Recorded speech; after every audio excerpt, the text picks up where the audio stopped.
the national anthem.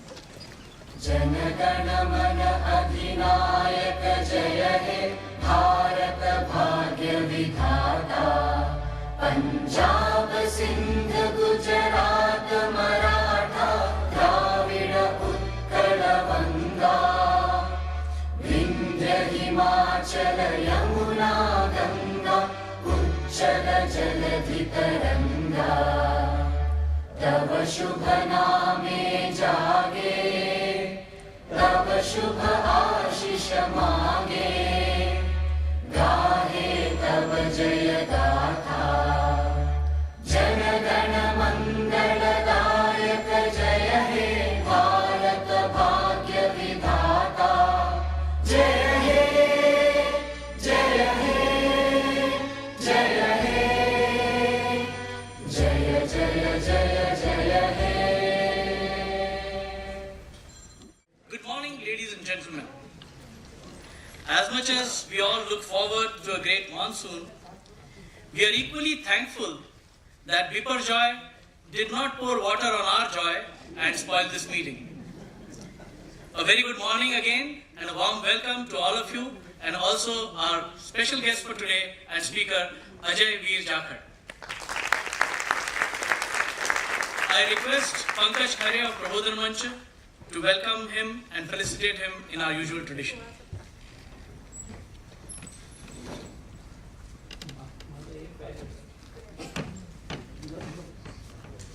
Ajay, सामने आ जाइए.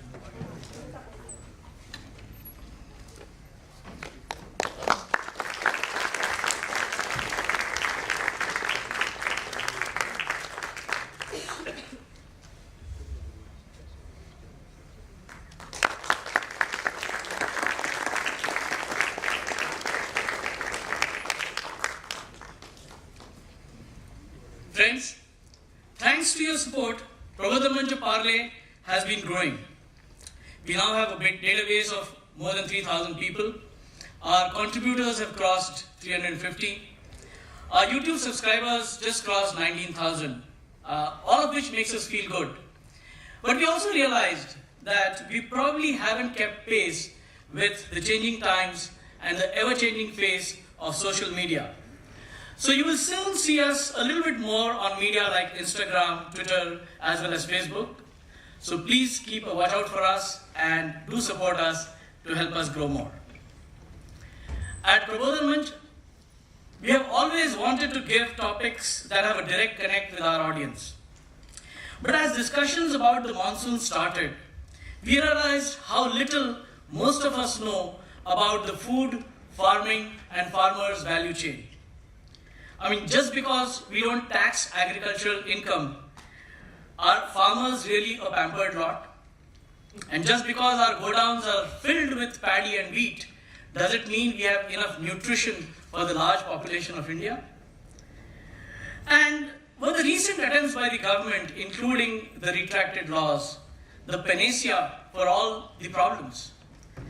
Well, thanks to our audience, of course, and their goodwill, we are always able to get a very capable speaker for such topics. Ajay Vir Jakhar is a citrus farmer based in village Maujgarh, Punjab. He works to advocate for farmers' prosperity and a healthy, sustainable, inclusive and equitable food system. He writes regularly for different publications and speaks at international and national fora. Chairman, Punjab State Farmers and Farm Workers Commission and Vice Chair, Action Track 2, Shift to Sustainable Consumption Patterns of the United Nations Food Systems Summit 2021, Ajay ji graduated with a degree in geography and his hobbies are walking and reading. And as we all see, the walking reflects in his amazing fitness. As always, our team has curated some questions based on feedback and from what we got from the audience, but we always like more. So please do send in your questions. We will screen them to make sure that they are crisp, take the discussion forward, and are in no way inappropriate. So while it is possible that your question is not asked in toto, please do give us your questions and we'll try and include it. With that, Ajay ji, over to you.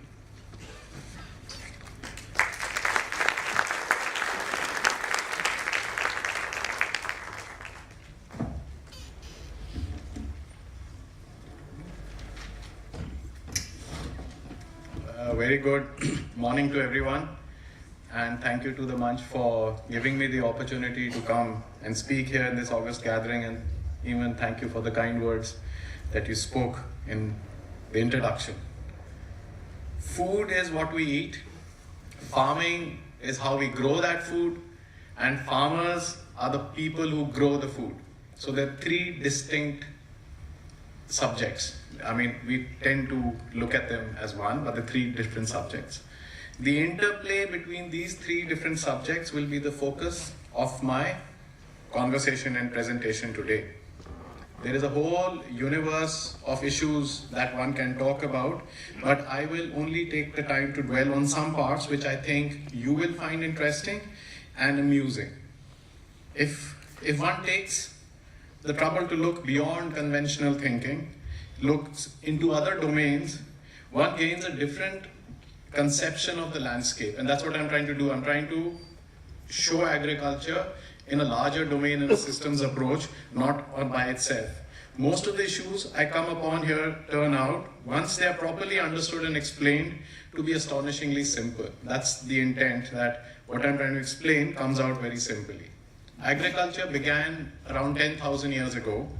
It allowed for the first time for people to settle down, which is the cause where permanent cities came up, religions were formed, private property came up, the concept of private property, trade, armies, conquests, and all the vices that we have, philosophies, democracy, fanatism, religion, everything, atrocities, they all came up because we could farm and have surplus produce.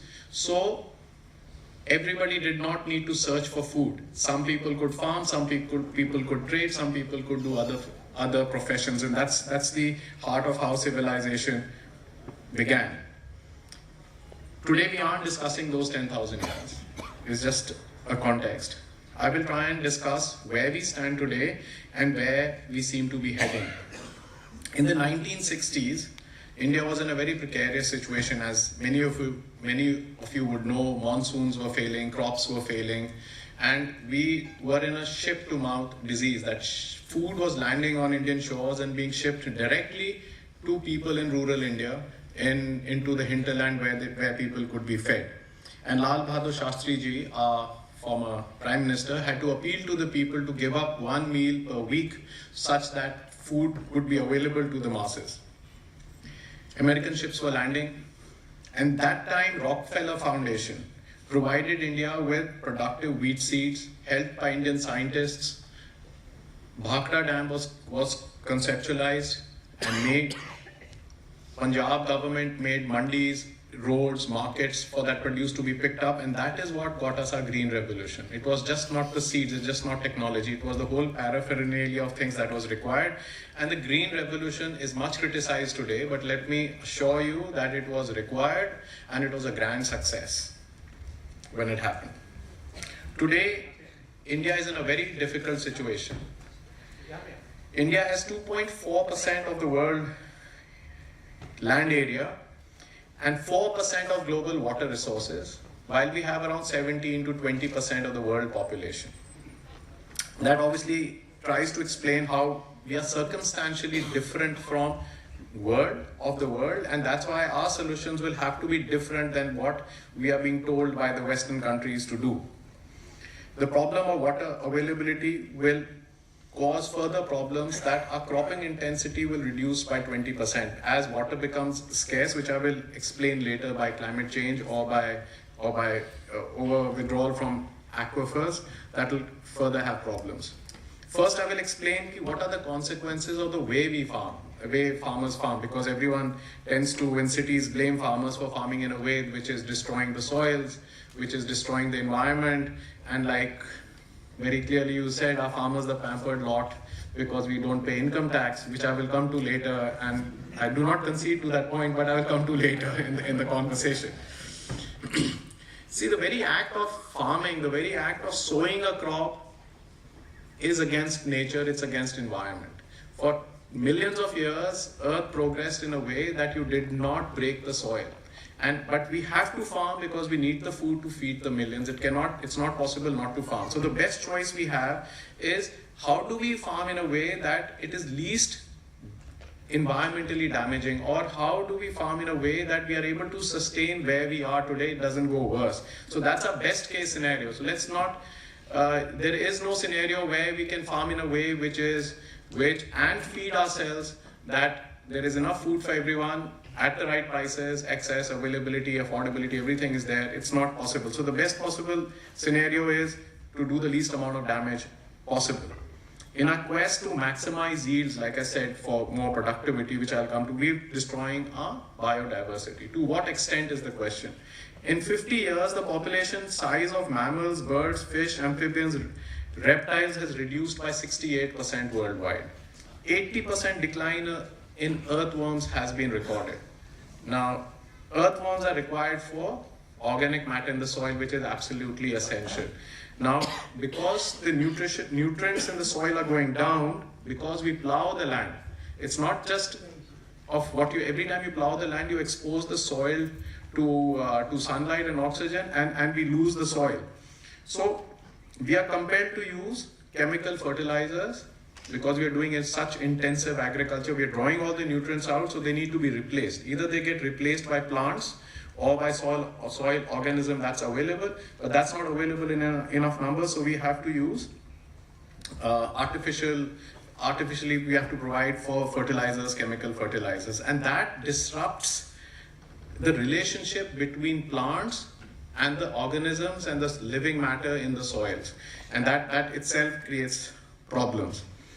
So farmers have spent a lifetime killing things which they do not plant. So all plants that are not planted, seeds that are not planted that grow are called weeds. We use weedicides to kill them. All animals like rats and other insects, animals which are not good for the soil, or they eat our crop or compete with us, we kill them, we call them vermin. All insects which are not friendly for us, we call them pests. So anything that competes with farmers growing food is a threat, and we spend lifetimes killing them. What happens is when you apply chemicals to the plants, or you apply pesticides, fertilizers to the plants, they build immunity to it. Like I will come to later, when I come to food, I'll talk about how human body is building immunity. Same way these insects build immunity to those, and we have to apply more and more toxic chemicals and pesticides to them. The other interesting part is that 75% of the antibiotics that are used in animal rearing.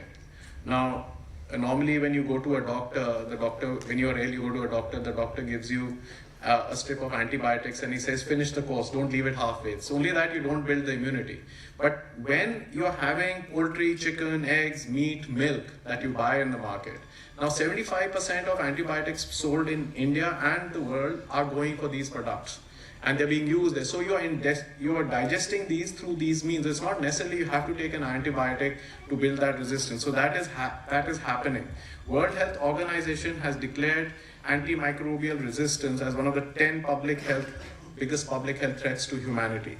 Now, the resistance occurs when bacteria, virus, fungi, parasites over time no longer respond to medicines, making infectious harder to treat, increasing the risk of disease, severe illness, and death. And doctors here will be able to explain that better. But that's exactly what's happening. The way we are rearing our animals in industrial scale setups, like if you go and see a poultry farm, there are millions of chickens, tens and thousands of chickens in small spaces. So that's how, like COVID, with how everyone said you keep distance, keep yourselves away. But those are the types of conditions that we're keeping our chicken. Those are the types of way we are keeping our animals, and that is leading to issues of health.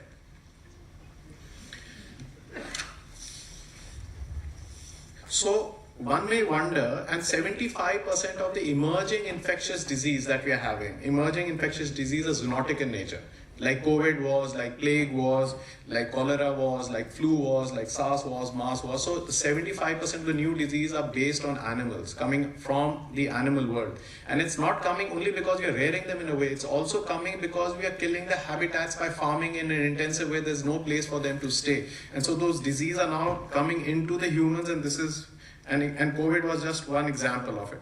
So one may wonder that why do we farm in this particular way?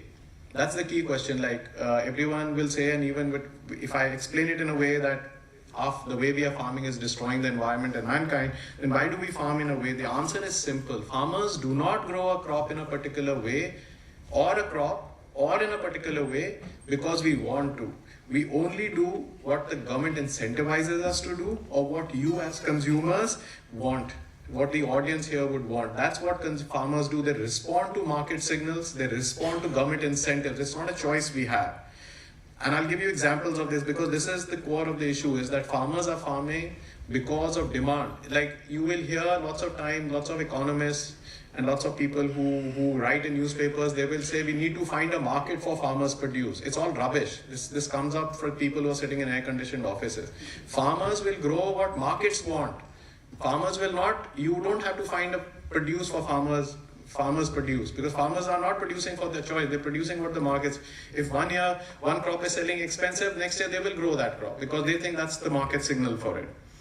So for example, nitrogen fertilizer is the main fertilizer that's used for farming, and it's 2.5 times cheaper than it's in Pakistan or in the international market. So if you give something at rock bottom prices, then farmers will obviously use more of that fertilizer.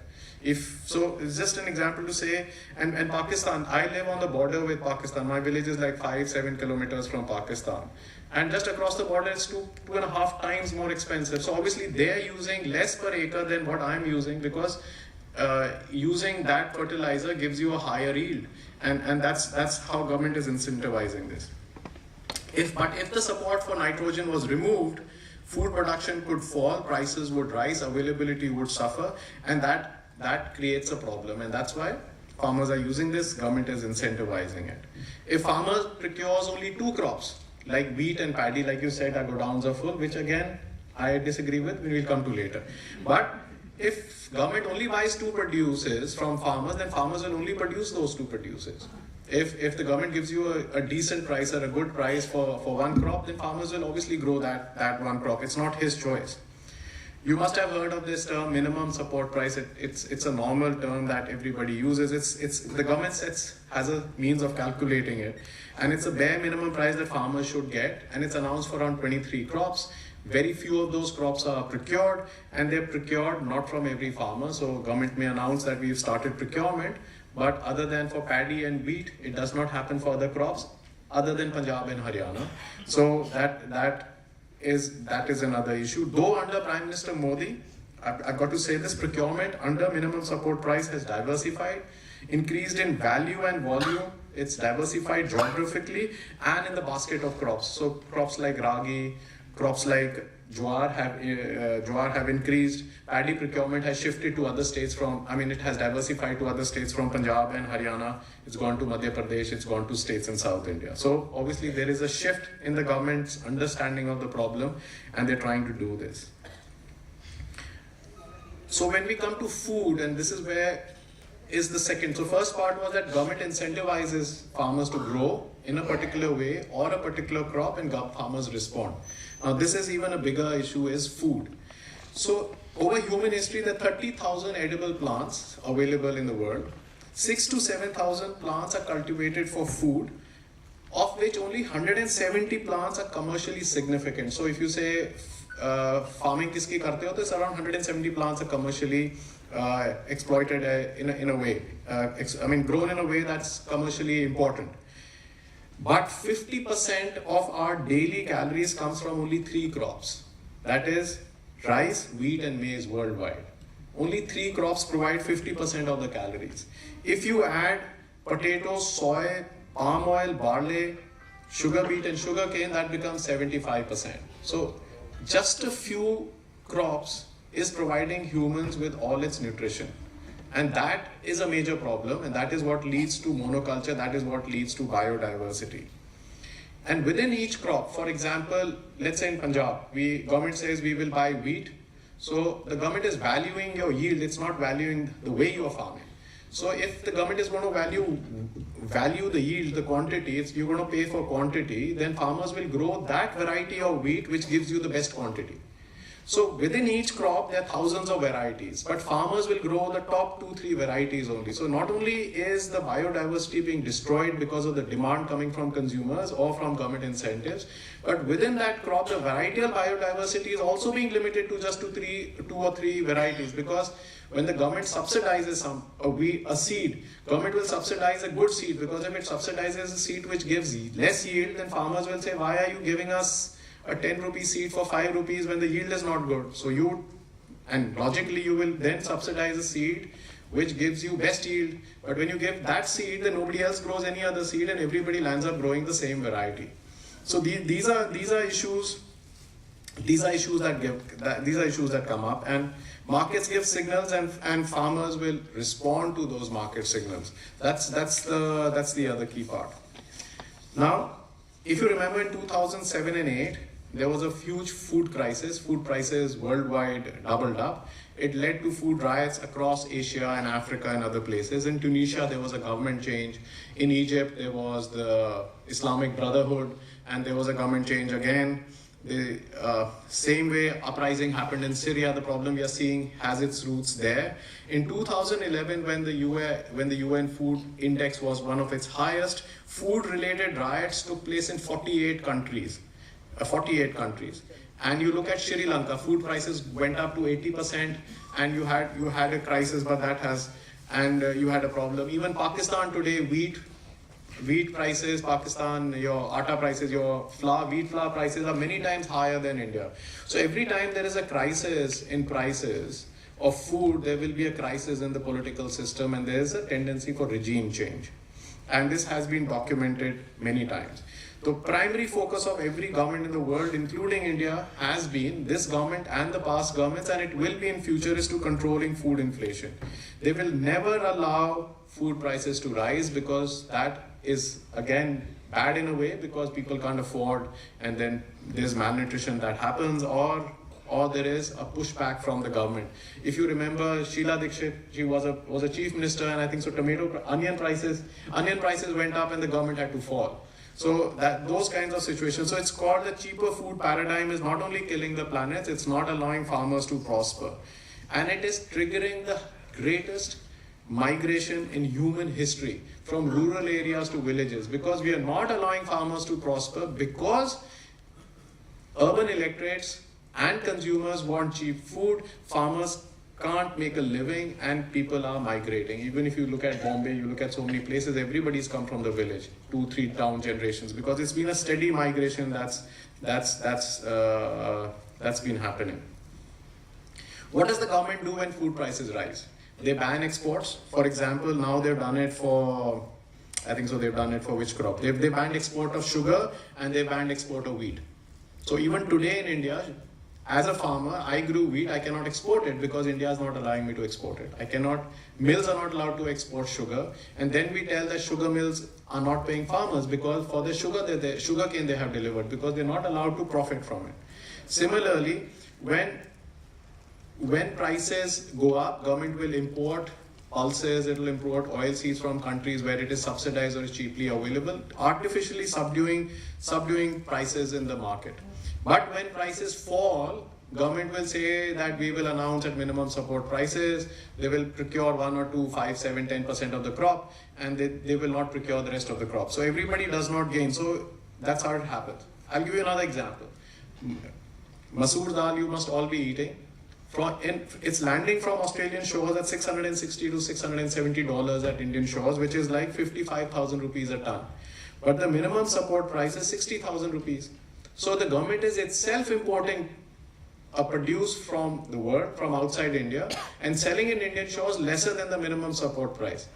Then why should the government declare a minimum support price? So one of the advocacies that we've been doing is that at one stage the government says, we want every farmer to get a minimum support price.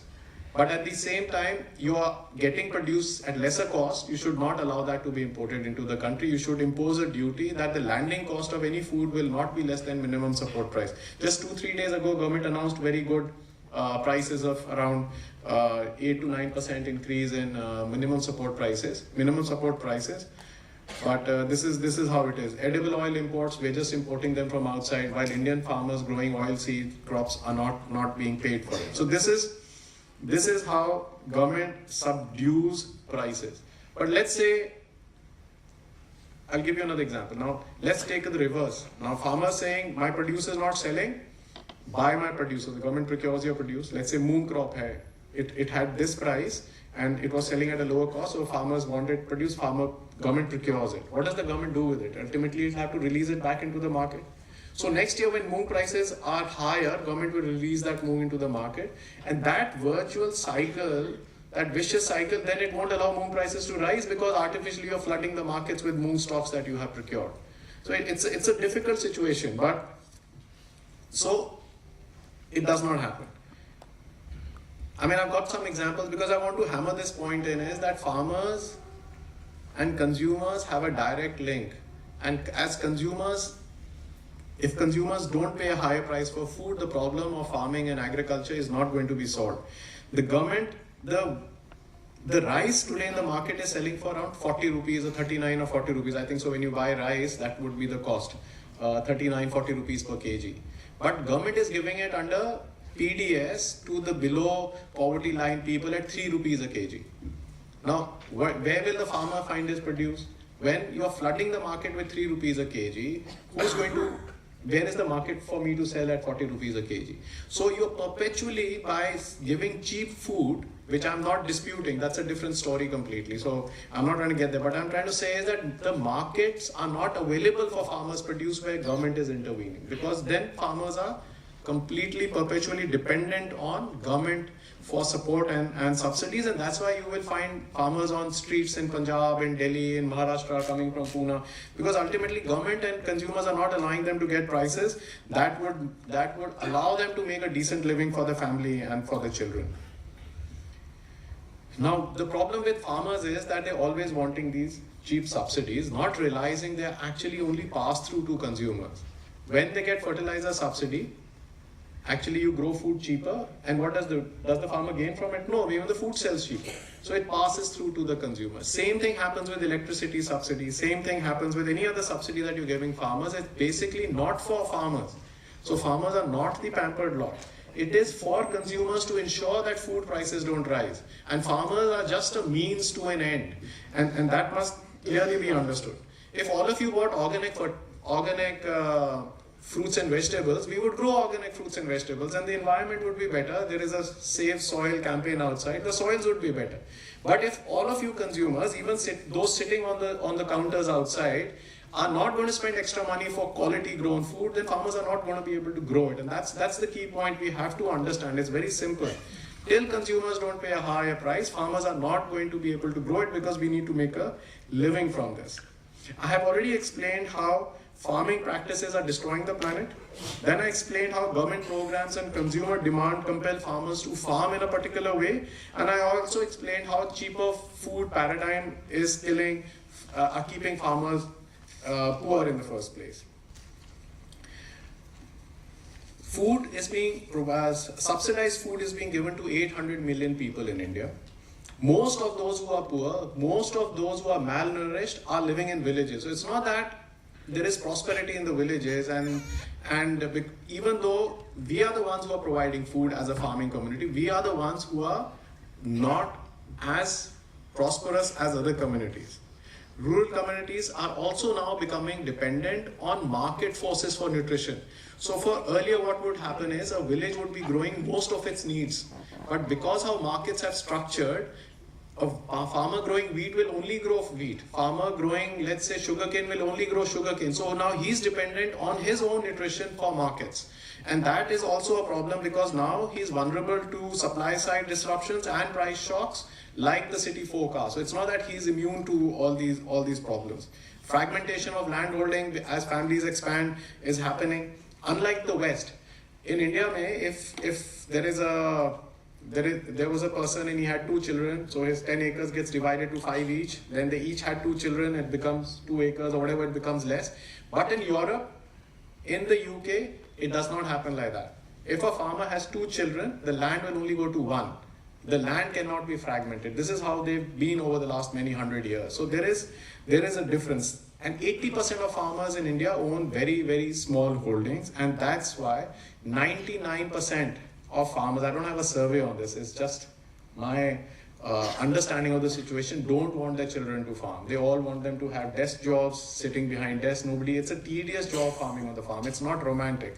Lots of people, who have money come to me and say, agriculture is so good, buy me some land and I want to do some farming. So farming is good only when you're not farming. Farming is good if you have another source of income and you're not dependent on that farming. You buy a farm and it doesn't give you an income, but it makes you feel mentally very good that I've got some land and I'm doing farming. So it's not a romantic profession at all. And that's the hard part. And villagers will never come and tell you that I want to buy more land. It's always the city folk who are very far removed want to buy farmland and become farmers. And obviously employment is not there. Everybody wants their children to get government employment because that seems to be the easiest. The quality of education in this country does not allow children to become employable. Forget government jobs. Government is not there to give jobs, but it's there to create employment. So I think education is a big issue. So we grow unsustainably. That's true. But we rely on practices and technologies and techniques that are aggressively promoted by the agriculture research system and by the private sector. So now I'm going to touch upon some other things of the other domains on agriculture other than what we're talking about. First is research and development. In the 1980s, we became food secure in a way that we had enough cereals to feed ourselves and we could fill our godown, and we were not worried that if there's going to be an akal or there's going to be a famine or a drought, we will not be able to feed ourselves. And that's when research and development took a backstage. We became complacent and we stopped investing. Research means investing in better quality seeds, better quality extension services where you tell farmers how to farm, and applications and practices. On an average in India, including the union government, including the state governments, into agriculture research universities, extension officers who will go tell farmers, whose job it is to tell farmers how to farm, how to use better practices. There's a 50% vacancy in the government staff. And that's a problem. So what happens is, if you don't have proper extension officers, and I have a pest on my farm, I will go and spray quickly. If I spray too quickly, like before time, it's a wasted spray. If I spray late and the pest has developed to a stage where that spray does not act on it, it's again a waste.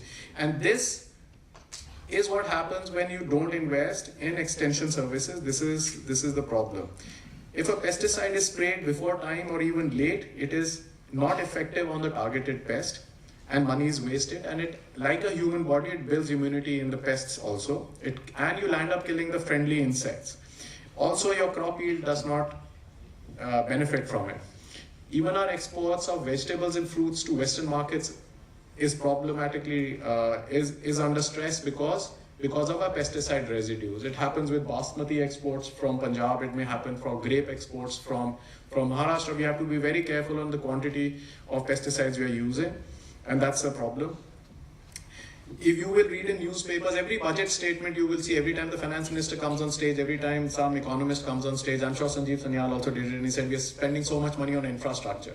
It doesn't help. You have to prioritize human resource development. You have to invest. As a farmers organization, I'm very clearly saying this whole idea of investing in infrastructure is good, but we need to first prioritize human resources. You may have hospitals, you don't have doctors. You may have extension offices, but you don't have people going to farmers telling them how to farm. So these are questions. For example, in Punjab or in other states, the extension officer is supposed to go to the farmer's field and tell him how to farm, and he does not get paid for the transport. So how do you expect that extension officer to go to every farm from his own pocket? He's not going to go.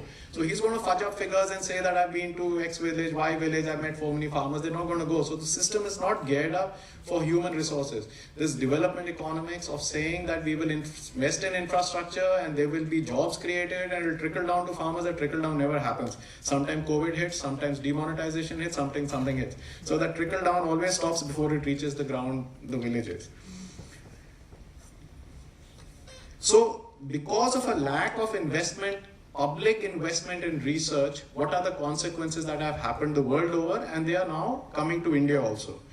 8 seed companies do 76% of the research and development in the seed and biotech sector. So just 8 companies do 76% of the research, and that includes public research. 5 companies account for 74% of agrochemical research and development. So there's no public sector anyway. And this is not for India, this is for the world over. 3 companies control 70% of agrochemical sales. So only 3 companies are selling 70% of worldwide agrochemicals. And 60%, and 3 companies control more than 60% of the priority seeds worldwide. So that is how the consolidation of the private sector is happening, not because they wanted to control it in a way, but because the public sector has abdicated on the responsibility of doing research. 4 companies spend 57% of the farm machinery research and development. Just 4 companies in the world. 66% of research and development on animal health is done by 8 companies. And these are the 8 companies which make sure that 75% of the antibiotics are used in the animal sector. So if there was public research, there was investment in human resource development, this would not happen. And then you get widely irresponsible politicians like you had in Sri Lanka. They said overnight we're going to turn Sri Lanka into an organic island where no chemicals will be sold, and you know what happened. So it just added to the mess that they had. The food production went down, the tea exports got hit because tea was a great industry, and it helped in collapse of Sri Lanka as a country.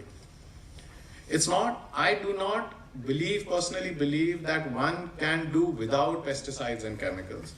But we can definitely reduce the use of pesticides and chemicals slowly. Like I would say we could target a reduction of 5 to 10% reduction in use of chemicals every year over the preceding year. And that would be a good pace to plan. And we've seen it happen when I was with Punjab government advising them, we actually did it. So we had a reduction in use of pesticides of 5 to 10% over the last 3 years. Every year we managed to reduce, and we should have practical targets. We should not have emotional targets. We should look at the circumstances we live in and then design policies for those circumstances. Interestingly, let's come to farm laws, Okay, before coming to farm laws, I'll say on pesticides. So after the farm laws were withdrawn, the government made a committee to give a plan for India's, as an alternative plan. So in that committee, there were 2 private members. Both of those 2 private members were representatives of the pesticide industry. I put it out on social media, put the photographs out and stuff like that. So the industry is greatly entrenched. It could be the telecom sector, it could be the petrochemical sector, it could be the agriculture sector. So they actually have a lot of control on how a policy is made, and I will also be coming to that, how that happens. There's rampant misgovernance of agriculture markets and mandis where farmers sell their produce and traders are allowed to loot. For example, for onions, because onions is a major crop in Maharashtra, it's a crop which everybody uses, from the poorest to the richest person uses onions. So traders don't come and speculate. There are some commodity traders here also today. Traders don't come and speculate when the market is normal or when there's a bumper yield. They will come and speculate when production is down. And it's been proven by Niti Aayog, by them, that when onion production falls by 5%, prices rise by 50%. So you don't need production to fall by 40% for prices to rise by, even a shift of 5 to 10% in production quantities will lead to a jump in prices which consumers need to pay. And such loot does not happen, we need regulated markets and mandis. And those markets and mandis today are not regulated. There are ways and means to do it, but it's a matter of governance, it's a matter of political will. And the purpose of farm laws was to improve markets and marketing of farmers' produce. So I would say that the intent of the farm laws was very good. The design was wrong. So the intent was that we would have better marketing, better markets, and better platforms, so consumers would gain, farmers would gain, and the whole country and the community would gain. But what did the farm laws do? They were drafted in a way that agriculture markets in India would resemble US markets in around 20 years. For a transformation to take place, that's the time frame it would take. What is a market? Market is a place where there are buyers and there are sellers and they both come together. The farmers have a produce, they will get it to the market. If there's a buyer, they will sell it. If there's no buyer, then the farmer is not going to be able to get that produce there. In the name of reforms, the farm laws were creating spaces where traders could operate without transparency and accountability. So they were creating alternate spaces. So the government was saying that this table is an agriculture mandi, let's presume. Here laws will operate that are there. But that table is a space where the farm laws would not operate. So where would the traders go? Traders would not come to this market, they would go to that market. At that market, there was lack of transparency, there was lack of accountability, there was lack of regulation, and ultimately what would happen is that the market, like I said, is a place where traders, where buyers and sellers come, there would be no buyers left in these traditional markets, and these markets would be destroyed. And I personally think that was a disastrous thing to do. This is just one of the examples to explain what would happen if the farm laws came in. The intent was good, the laws were bad. I think if the government had done a consultation before the farm laws were made, rather than a consultation after the farm laws were rejected by farmers, we would have come to a consensus where farmers would have conceded on many points, the government was ready to concede on many points, and this crisis would not have taken place. In the US, we were trying to create markets which would resemble the markets in the US. In the US, only 15 cents to every dollar spent in the supermarkets goes to farmers. Only 15 cents out of every dollar goes to them.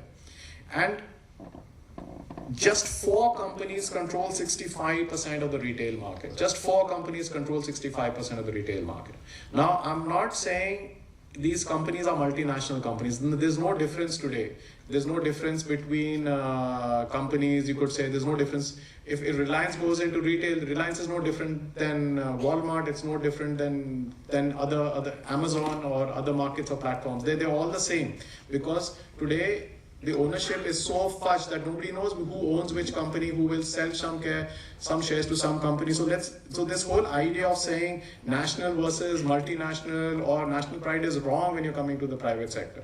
Today you will create an industry based on national sentiments, and tomorrow you will go just sell it to the Saudi Arabian oil fund, and suddenly you have a new owner overnight.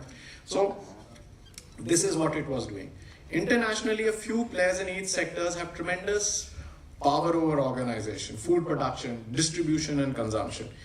So where processing industry has done well, you see 85% of the canned tuna in the world, this fish is owned by 4 companies. 80% of beef and 70% of pork processing is done by 4 firms.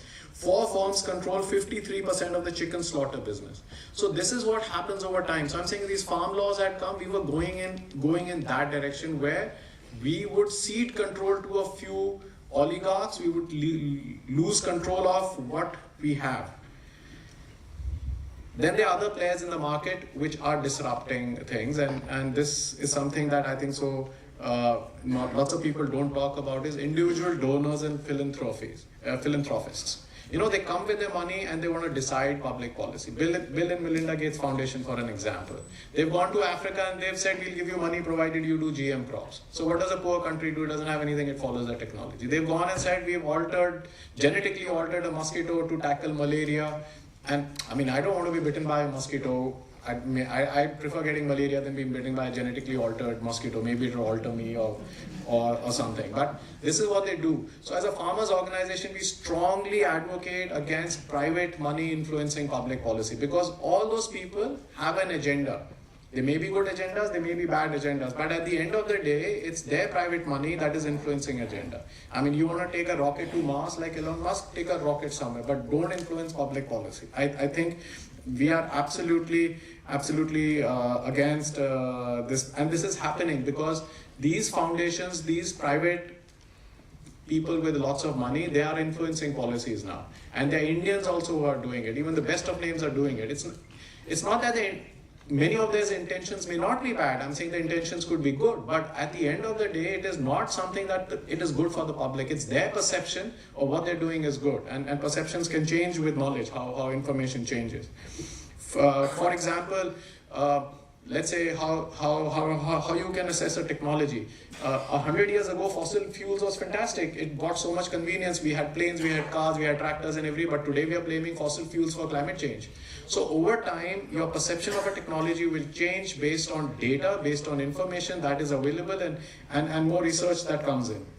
My second target, other than private individuals influencing policy, is consultancy firms, advising union governments and state governments. This is disastrous. You know, these consultancy firms, they draft policies for sectors they work for. So I may be advising, let's say I might be advising a agrochemical company, but I'm trying to decide policy on agriculture and the government is paying me for doing it. So it's an unacceptable conflict of interest that's happening. I'll give you 3-4 examples on this. The union government, a few years ago, started off with this program of creating 10,000 farmer-producer organizations. Now, I will not go into what farmer-producer organizations are, that's not the occasion. But as a farmer, I see that it's a failed program. There's this organization called Grant Thornton. I don't know if anybody works for it here, but they made this whole concept of 10,000 farmer-producer organizations. Government is spending tens and thousands of crores on this project. And I have bet with everyone I've met that it's an absolute failure. And after 4 years, 90% of those that have been formed will not be working, with tens of thousands of crores gone down the drain. World Economic Forum, for which I'm also associated with in some way, is framing the agri-stack and digitalization in the agriculture field. Now, why should a private company be drafting laws for the agriculture ministry? Similarly, Punjab has hired Boston Consulting Group to design its agriculture. Boston Consulting Group has no expertise in agriculture in the world over. I don't know why they've hired Boston Consulting Group. UP government has hired Deloitte to make the industrial plan. So there's an organization which works for the industry and it works for the state and it designs incentives that the industry wants in a way that industry gains out of it and people don't gain out of it. And this is again a conflict of interest. What happens when you use a private consultancy firm is that governments, officers lacking capacity use these consultancy firms as glorified assistants. That's been my experience. I've worked with a lot of government agencies and that's been my experience. And it would be foolhardy to think that foreign consultancy firms and their counterparts can tell us how to do farming better, can tell us how to live better and design our policies. And using consultants in the long run, and this has been documented in the West, in the UK, in USA and Europe, is that it undermines the capacity and capability of governments to take rational decisions. See, ultimately, if you outsource your work to other people to think, to design policies, your own capacities of your own department suffers. I think that would happen in the private sector also. So what I've been now trying to explain was that much of the problems in food and farming and farmers don't lie on the farms, but they lie outside the farm. So to solve the mess that we have in the villages and the farms, we need to work outside the farm. And the biggest issue I find there is governance. So I drafted a policy on agriculture for Punjab government. Punjab, as you all know, is an agrarian state and it's the food bowl of the country, but for all your interest, Punjab doesn't have an agriculture policy.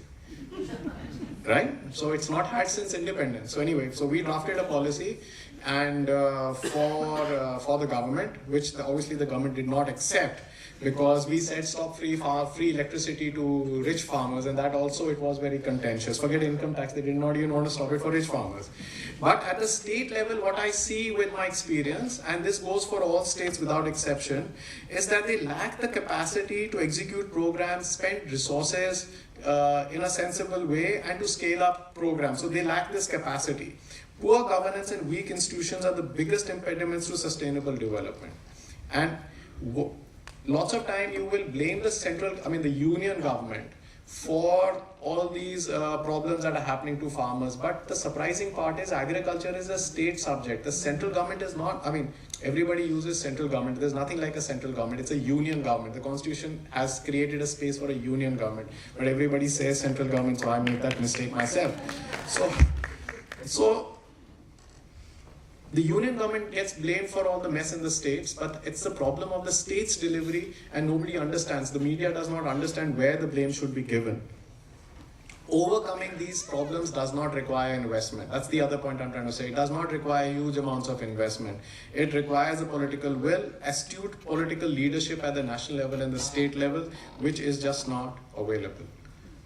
Come election time, everybody is giving freebies. You got free electricity for farmers. Now you got free electricity for households. In Punjab, 90% of the households are getting free electricity. Around 90 to 100% of the farmers are getting free electricity. So either you're going to spend money on human resource development so that people from Punjab are not migrating to Canada and Australia and other places, or you're going to invest and just give freebies. So I'm just saying these freebies are very expensive. Restarting the old pension scheme is a disastrous decision. And these are problems that add to lack of availability of finances, because politicians are going to be spending money on things that they don't need to spend, and that's why spending on human resource development does not get you votes at the end of the day. So if you were to invest in agriculture research, in better seeds, the seeds would come out after 10-15 years, and the gains per farmer would be marginal. For the country, it would be huge. If I was growing a crop and my yield was, let's say, 20 units, and it went up to 20.5 units, as an individual farmer, it would not be politically brainwave that I would vote for a government which gave me that kind of seed, because the gains are very marginal. But as a country, the gains would be multifold, because that 0.5 on 20 would add to millions and millions of tons of food grain availability. So that's a problem. I don't know, but I should be saying this. I think 40% of country revenues are being given for 5% of government employees as salaries and pensions. And any country that does that is not going to progress, because all the money is going to just 5% of the people. I think so when you go to state governments, this figure becomes bigger and becomes bigger. Now, what happened with the withdrawal of the farm laws is that the political capital of the union government was lost to do more reforms. So nobody's going to touch on. So as a farmer, what I find is, what did the farm laws do? They ultimately created a status quo. Nothing changed. Did our lives improve? No. Did food become better? Was it grown better? No. Were we getting better prices? No. Were consumers getting at lower prices? No. Nothing changed. The status quo was maintained, and now no political party, the one in power, the ones in opposition, anyway, nobody will touch these farm laws, because they've seen how politically contentious it was. Only because one or two officers in the government refused to negotiate or refused to refused to consult farmers before drawing these farm laws. All those officers, now one or two of them in the agriculture ministry have the secretary of the agriculture is retired, and he was made this head of this committee which has these pesticide members. So these are people who should have been held responsible, because it's not just the farm laws and the agitation. Farm laws khatam ho gaya, but the political capital has been lost, and the inertia for any reforms has been lost there. I think I'll just finish off in 5-7 minutes. I don't know how this is turning out to be, but if you listen to policymakers, and like you said, our godowns are filled with food grains, you said. I don't think so. They're filled with food grains. We are not a food secure country. You will read in newspapers telling us India's food secure, we have enough, our godowns are full. We are only food secure because people cannot afford to eat more. If people could afford to eat more, we would have great shortages in this country. 800 million people are being given subsidized food. Now they can't eat more. So what is food security? Food security is defined. I would define food security as saying that you have enough calories to give people. But calories is not what a person needs. You need nutrition. The moment a country becomes prosperous, the moment we start eating better food, we want Western diets, we would want milk, we would want eggs, we would want meat, more pulses, more proteins. If that stage comes, we will not be able to produce to meet those requirements. Then there is climate change. With every 1 degree in temperature rise, worldwide crops go down by 10%. In climate change, when the climate change is already happening, we're already seeing it now. The worst part of the world that is going to be hit is going to be the tropical regions of the globe. And India falls in the tropical region. So I won't be surprised.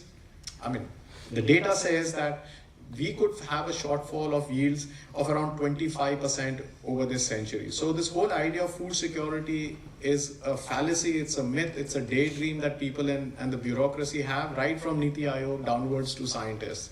In fact, I've met scientists, senior scientists of the government who said that climate change se maize ki yield बढ़ जाएगी and we will have more production because photosynthesis will increase. These guys are the problem. And nobody is listening to farmers, nobody is talking to farmers. Everybody wants to give gyan top down. Nobody wants to, bottom up approach is what is missing. So when our diets change as Western diets, see, I'm very optimistic of India's future, that we have a very great future because of, and I don't want to give credit to anyone here on the stage because then it seems like you are trying to be a sycophant.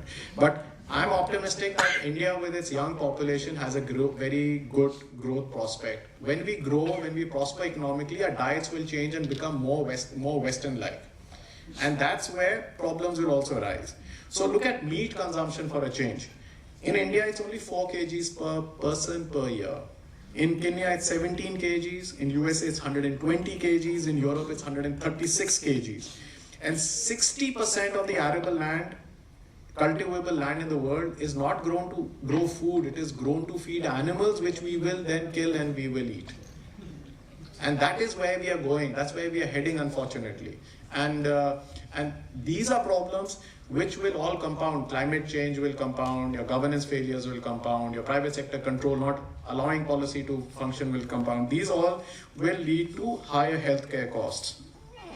You will also hear in newspapers, because you live in Bombay, so your newspapers and media talks about sustainable development goals, carbon neutrality, net zero. These are all rubbish arguments. Rubbish arguments coming from the West. If the West was really concerned about carbon neutral platforms, sustainable development goals, they'd cut down on the meat production and half the problem the world would solve.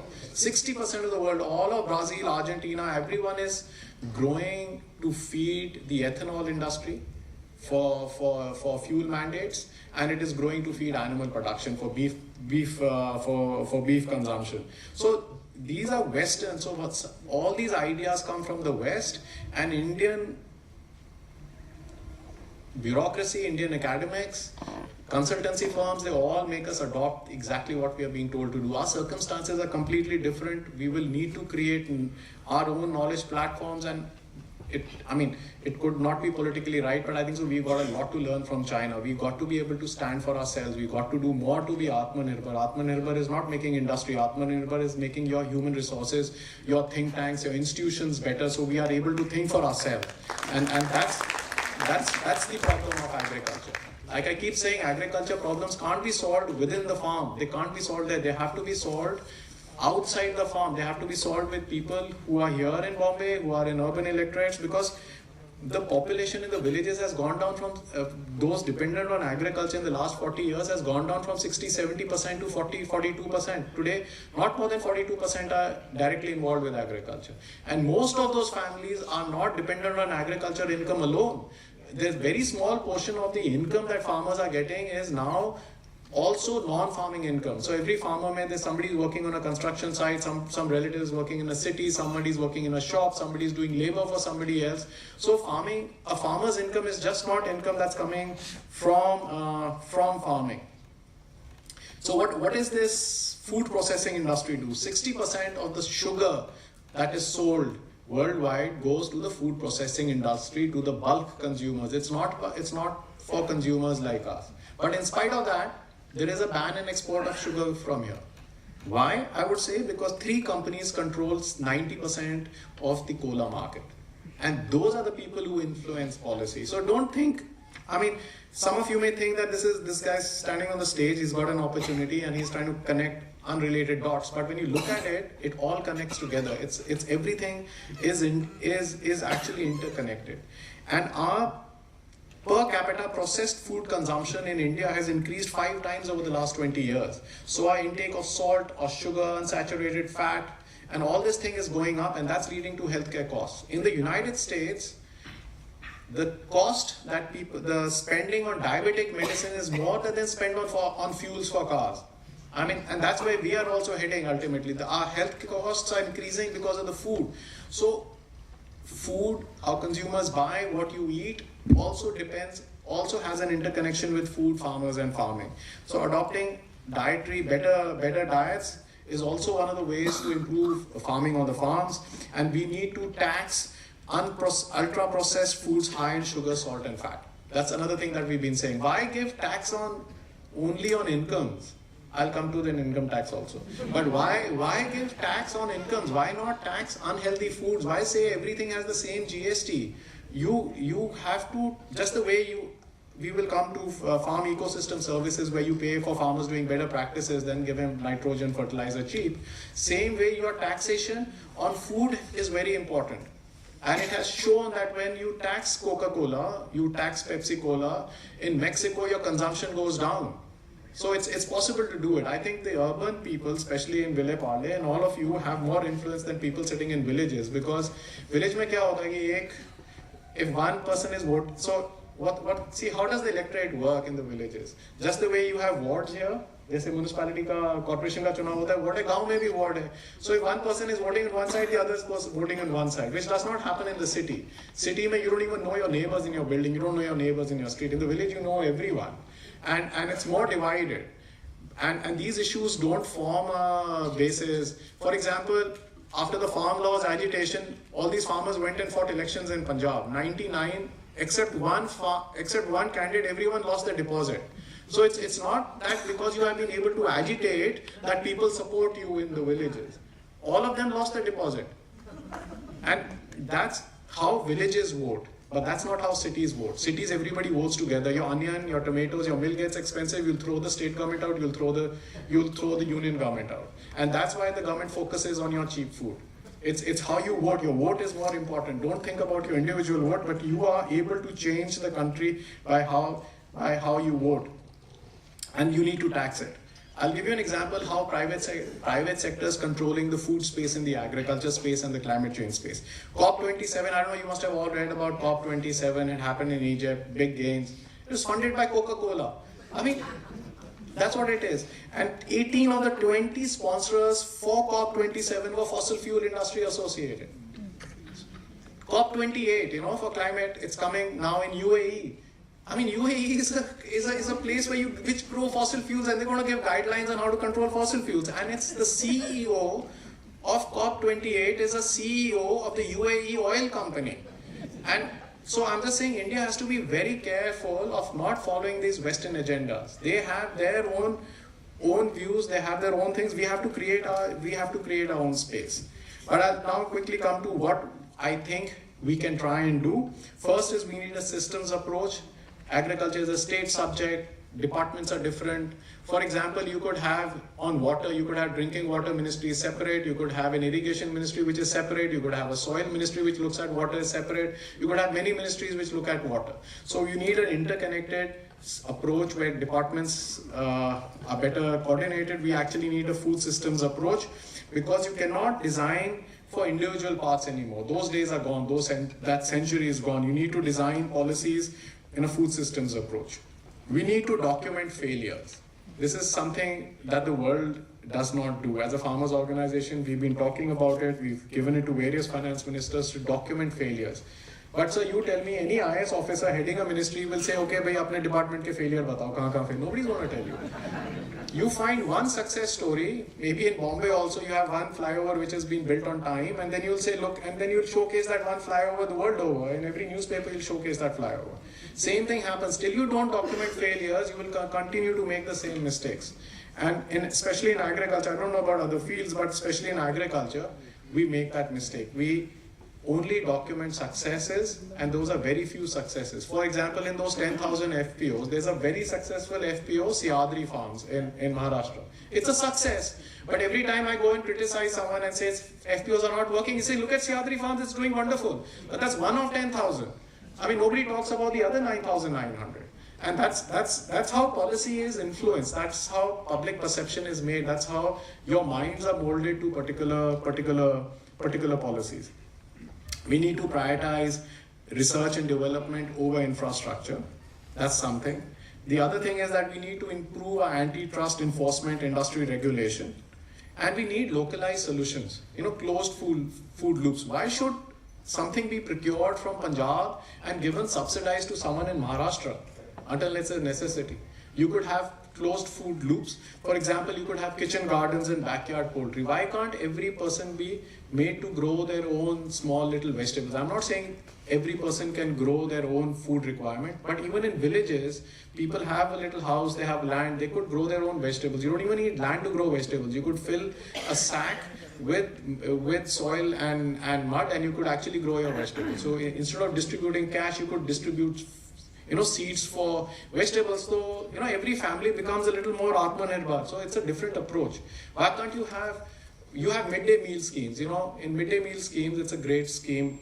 Every children gets subsidized food, but why should that food be got from miles and miles away? Why can't that food be procured from within the village or the revenue district or within adjoining villages?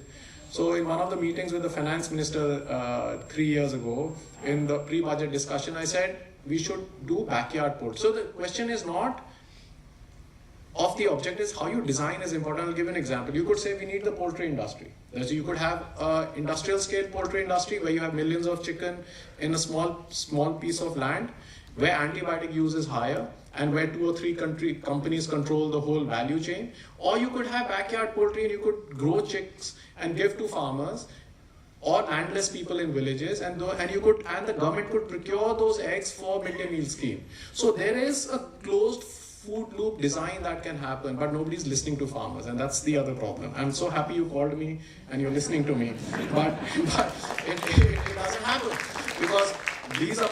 You think Boston Consulting Group or Deloitte KPMG is going to tell you to have closed food loops? No, they are being paid as consultants by the poultry industry. They are not going to design backyard poultry. This is how everything is linked. They are not going to design kitchen gardens because nobody wants everyone to grow kitchen gardens. You want retail sector to control the whole retail sector.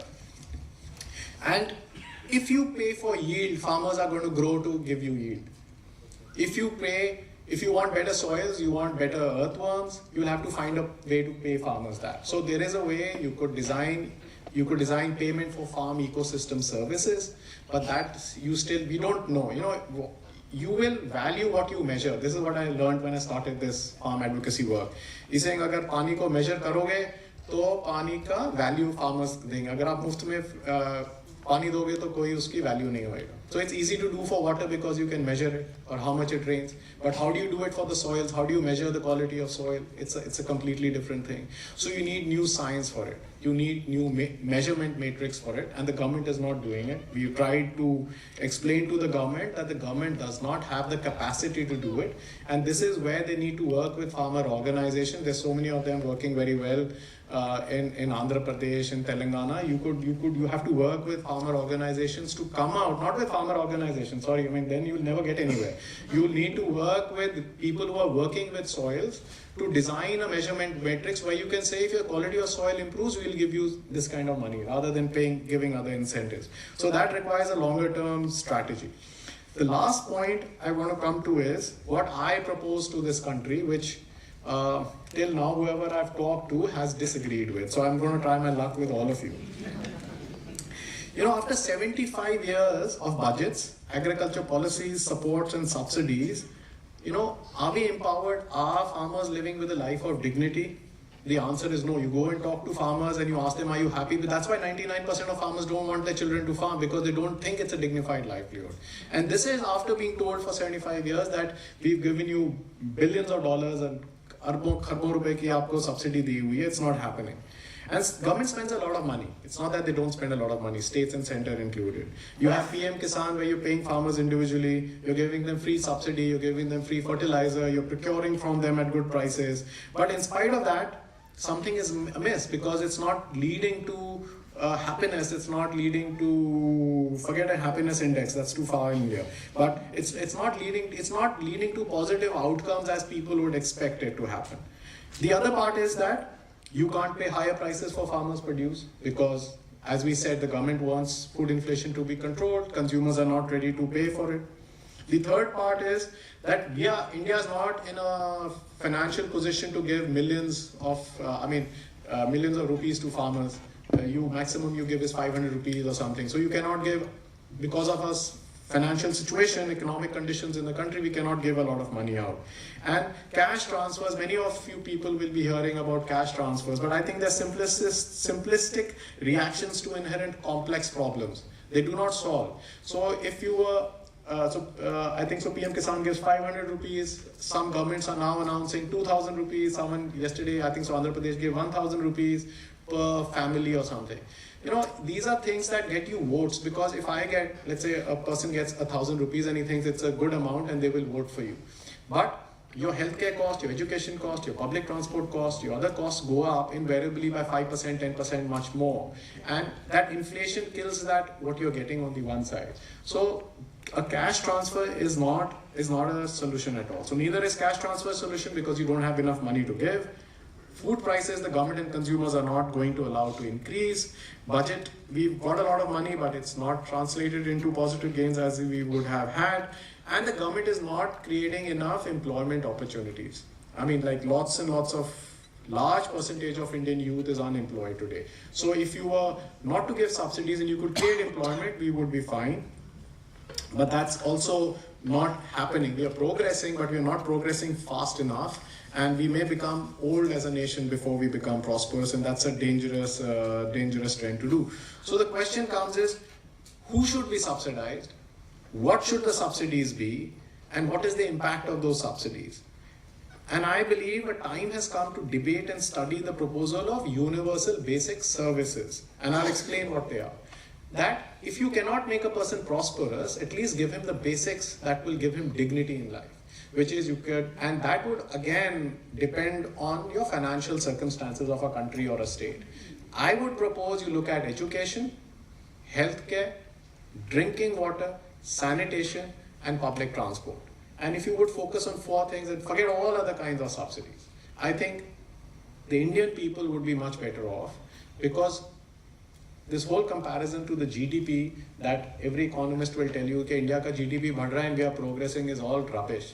मेरे खेत में मेरे tractor का accident होता है तो देश का जीडीपी बढ़ जाता है. That's the fact.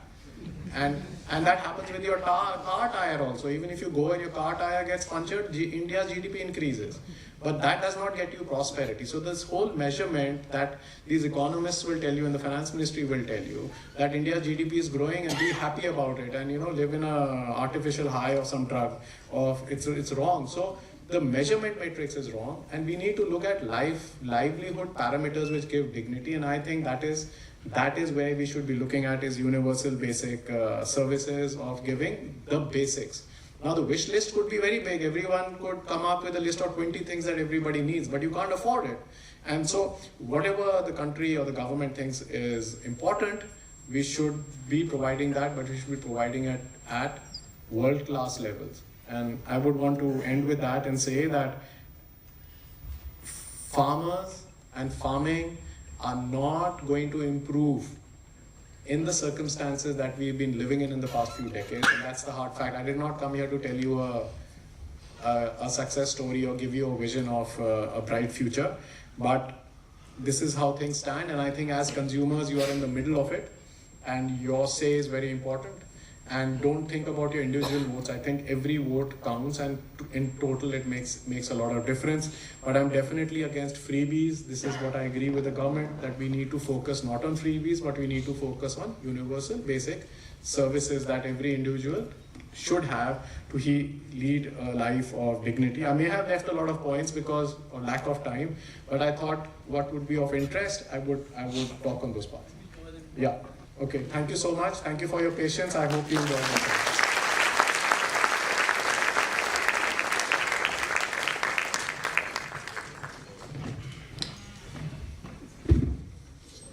Thanks, Ajay.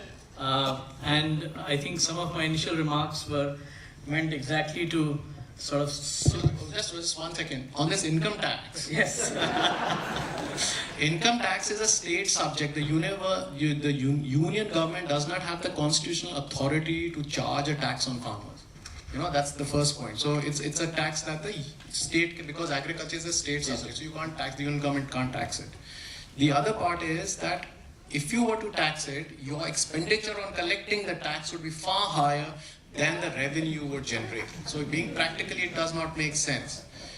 And the third thing is, in one of the meetings, it came up in this Times of India or something had a few years ago given a big story before a budget that farmers are, so many farmers have shown so many tens and thousands of crores of income. So I told, I think so at that time it was Arun Jaitley ji in the pre-budget meeting, I said, if you give us a list of 500, 1,000 farmers, we will, as a farmers organization, we will go and assess it for you if it is the right income or wrong income, because income tax officers don't have the wherewithal to check if it's right or wrong. So, you got to involve farmers with it, but you can't tax us because it's not constitutionally possible for the union government to do it, and politically it will be suicide for any state government to announce it. Yeah. So I think Ajay ji, that was really, really refreshing, and like I said, some of those comments were also to simulate and stimulate a discussion. Again, friends, if you have more questions, we've got some with us. Our volunteers will just go and pick up the questions from you. I have a few with me, so Ajay ji, I'm going to start. And given that you sort of elaborated a lot on the input side, let me sort of come to the output side a bit. Because on the farm laws, there was a lot of discussion, and you had some comments on it as well. So, at the end of the day, we have the farmers getting X, and you said the US it's 15%, but I don't think in India also it's any more than 30% that the farmer gets of what the consumer pays. So what, in your opinion, would be a better way of cutting this enormous chain of middlemen that we have, which is both non-transparent and which is both very expensive? So, two things. First is this, lots of people who write and speak on agriculture don't do farming. I mean, that's a hard fact of life. I for one do. And my parents live in the village, my son lives in the village, and I do up and down on this. But a consumer share, the farmers, you're talking about the farmer share in the consumer price. It reduces with distance. So if I was to sell my produce in my village for 10 rupees, maybe it would sell for 12 rupees in the village. But if I was to sell it in Bombay, maybe it would sell for 20 rupees. If I was to sell it in the US, maybe it would sell for 100 rupees. So this is a wrong matrix to see that a consumer share will, how can you raise that share? I think the idea is, that's one. Second is you cannot do away with middlemen. Lots of people will tell you, okay, middlemen ko hatana isliye farm laws laane. That's rubbish. Middlemen will have to stay. There are millions and millions of farmers. How are they going to get their produce at a place? Someone is going to aggregate that produce. The trader is going to aggregate their produce. So the middleman is required, the trader is required, and this is bound to happen. Now the question is, how do you do it? It's with better regulation. It's with better officers. It's with better politicians. It's better done when it's designed. I really think policy is best designed by people in middle class level of the government, because they know what's happening on the ground rather than at the top level. But definitely you will need better laws and better enforcement, like I was saying. I don't have a magic bullet on this. Ultimately, it's hard work on the ground of enforcing what laws they are. You have markets, you have future markets, you have options in futures where for price discovery, but every time the prices rises, the government knows it's for price discovery, but they'll stop those markets from operating. It's again a perception. It's an absolute governance failure, as put of it.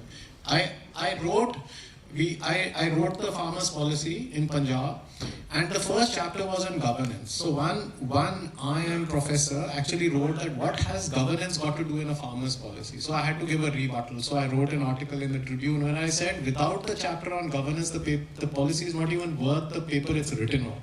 And if you do that one chapter of governance, everything else will fall through.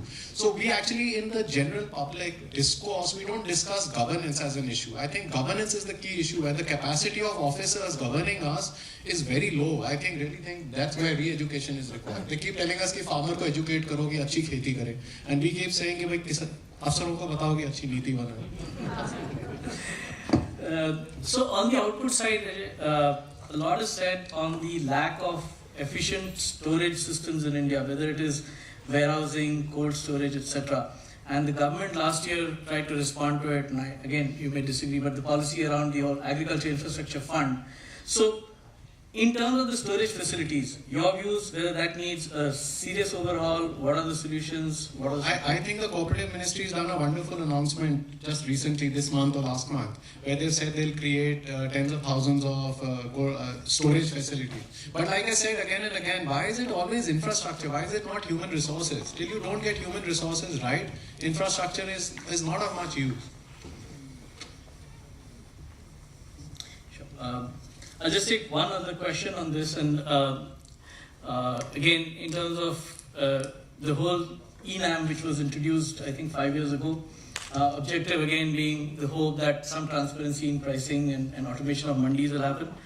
I guess it's now an accepted thing that ENAM hasn't really done much wonders. So, You're very diplomatic. It's an absolute failure. Not done wonders. This is all Okay. educated. It's so a failure. again, could we have done something else? Your view on automation of mandis or whatever we can do in the mandis to make them better governed? No, I think it's again how you design policies. I think so. Karnataka's got a better model of marketing than others have. I think Odisha's got a better model of supporting landless and landed farmers than others, than giving PM Kisan. So Kalia scheme in Odisha is much better. I think so. In Karnataka, I think so. It's what REML or I don't know what's it. Somebody will know. So I think so. There are other models which are working. But I can't, on the table, I don't think so we have the time to discuss what kind of models will be best or right. And maybe I'm not even the right person for it. Like I'm saying, this country has a tendency where everybody thinks they know everything, but I'm not one of those. I don't have a solution, but yes, there are models which are working, and ENAM is something that was forced by the union government on everyone else, and it has not worked. And the union government realizes it today. The agriculture ministry is already looking at coming out with a new scheme. I think a very related sector to farming is the whole dairy sector, and in the dairy sector, cooperatives have done a good job. I think that's one place where cooperatives have done well. Is there a similar model, or is there a structure similar to this which might work? Because as you said, FPOs again was a response, and I don't think probably the right one. It's a very good question. I'm interrupting. I think so. You'll be talking about Amul as a success. Amul and whatever has happened in So let's just look at Amul, as a success, because every time we talk about the cooperative sector success, like I said, one success story and everybody will talk about it. Amul, but Amul is not a success. I differ with the public perception. Amul is a success for farmers, but Amul is not a marketing success. It's not a success of the market. Amul has succeeded because the government of Gujarat, over last, many political leaders, I'm saying irrespective of political parties, have supported Amul. So if Reliance wants to go buy milk, if some private company wants to go and buy milk in Gujarat, you are not allowed to do it. They've created a monopoly for Amul to have a base, and that's what Amul is. Amul is a state-sponsored monopoly. Today you may have state-sponsored monopolies for telecom sector, maybe the two companies which control everything. So Amul is a state-sponsored monopoly, and I think the government has done very good by creating that monopoly. So I think the cooperative sector can deliver, but it needs public support. It cannot be a marketing wonder, and that's the difference. So public sector में आपको support करना ही पड़ेगा. Government is not there to make money. The government is there to support. So I think every time the prices go down of milk, the Gujarat government gives Amul some money, gives farmers some money, and that's why Amul is a success, because every time there's trouble, it happens. So I think And the cooperative sector, because you're discussing milk, I'll give you another absolutely reverse example. Punjab has milk fed. Now Punjab mein, you get maximum quantity of milk in the smallest, so the concentration of availability of milk is very high in Punjab because you have fodder, you have greens and everything. So every time milk prices rise, all the private sector goes to Punjab and it buys milk. So the cooperative gets less milk. Every time prices fall, these private sector just goes out from the market. So what happens is, then the cooperative is acting like an insurance, and all the farmers are selling to the cooperative.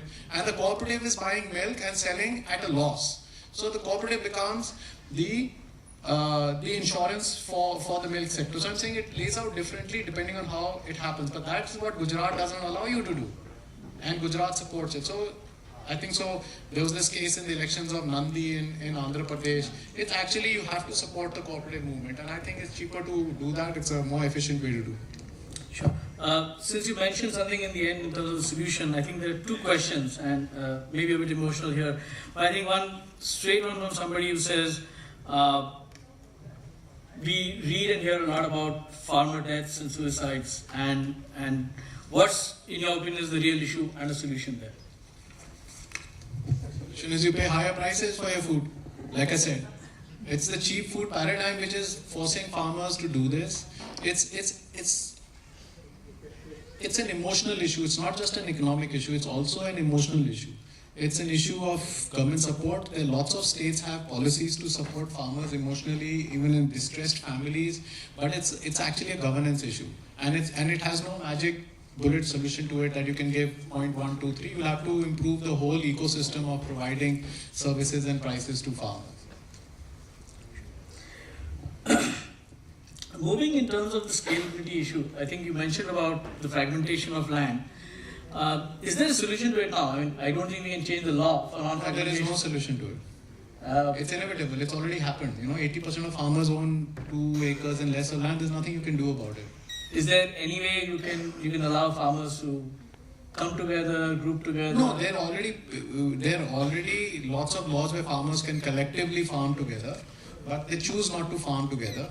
And so it's a state level issue. Every state will come out with its own laws, but there's nothing we can do about it because it's come to a point where it's come to a tipping point where you can't change it back. I don't think that's possible. I mean, there's not much that can be done about it. That's what I'm saying. Changing tack a little on some of the sort of issues around modernization or modern techniques, etc. So a couple of questions. The first one, I think you did mention, and I guess that's you, but if GM is not the answer, what do we do in terms of making sure that we have better seeds and better yields or better varieties of crops? No, that's what I was kept saying is that public sector investment in agriculture research and development has to increase many times. That's the key to it. And there's no quick solution. It'll take 10, 20 years for new varieties, new seeds to come out. And I never said GM is not the solution. You said that. And not that I'm proposing GM, but I'm just saying that every technology has a lifespan. People look at it, they take a contrary opinion to it, like you did for fossil fuels. You'll have tomorrow people will forget GM, they'll come up with CRISPR. Tomorrow you'll forget that, you'll have nitrogen fixation bacteria. You'll have different technologies coming in. So you need to have your principles right of how you assess a technology. And sometimes the technology cannot be assessed properly because the people assessing those technologies are not good enough.